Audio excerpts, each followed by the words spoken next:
सम्पूर्ण अतिथिहरू र सम्पूर्ण उपस्थित महानुभावहरूमा म डाक्टर मित्र परियारको हार्दिक माटो अभिवादन टक्राउन चाहन्छु। जय श्रमदान भन्न चाहन्छु। मैले सूचना पाए अनुसार खास मैले यहाँ धेरै बोल्नु पर्दैन, केही भन्नै पर्दैन, किनभने यो सिफल चौर धेरै मान्छेले नसुनेको पनि हुनसक्छ। मदन भण्डारीको भेलापछि दोस्रो पटक यो चौर भरिएको रहेछ। यो नै हाम्रो शान र गौरवको विषय हो।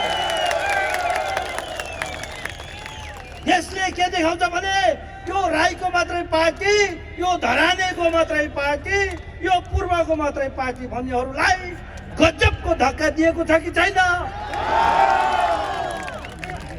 आदरणीय मित्रहरू, कतिलाई त अचम्म लाग्छ होला, हिजोसम्म यो डाक्टर मित्र परियार कुनै पार्टीमा लाग्दिन, चुनाव लडेर मुक्ति हुँदैन भन्ने मान्छे थियो। अकस्मात के भइदियो? यही रहेछ हर्कपतको प्रताप, त्यसको प्रभाव।